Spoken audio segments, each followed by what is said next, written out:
မင်္ဂလာပါရှင်ဒီတစ်ခေါက်ကျွန်မပြောပြမယ့်အကြောင်းအရာလေးကတော့ချင်းမိုင်မြို့မှာရှိတဲ့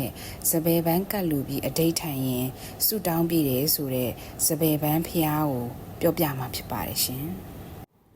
ဒီစပယ်ပန်းဖျားကို Temple of Golden Mountain လို့လည်းခေါ်ကြပါတယ်ရှင်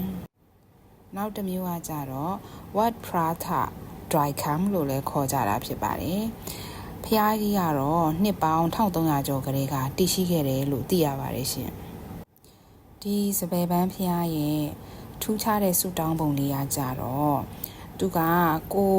တောင်းမဲ့ဆုကိုတစ်ခုတည်းတောင်းရတာဖြစ်ပြီးတော့ဆုတောင်းတဲ့အခါမှာလဲစပယ်ပန်းလေးလှူပြီးတော့ဆုတောင်းရတာဖြစ်ပါတယ်အကယ်လို့ကိုတောင်းတဲ့ဆုကဆုတောင်းပြည့်သွားတယ်အဋ္ဌာအောင်နေပေါ့နော်ဆုတောင်းပြည့်သွားတယ်အဋ္ဌာအောင်သွားတယ်ဆိုလို့ရှိရင်3လအတွင်းမှာ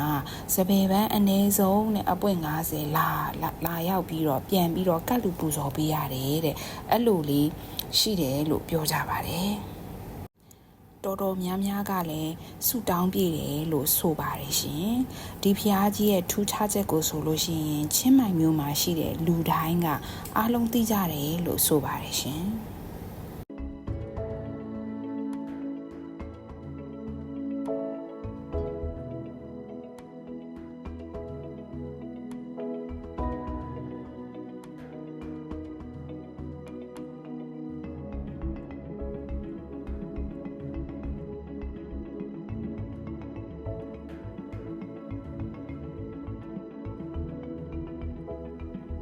ဒါဆိုလို့ရှိရင်တော့ကျမတို့ချစ်လာစွာတော့ကုတူကိုခီးသွားတွေလဲဆူတောင်းပြခြင်းနဲ့ဆိုလို့ရှိရင်ဒီစပယ်ပန်းဖျားကိုကြုံကြိုက်လို့ရောက်ခဲ့တယ်ဆိုရင်ဝင်ပြီးဆူတောင်းနိုင်တယ်နော်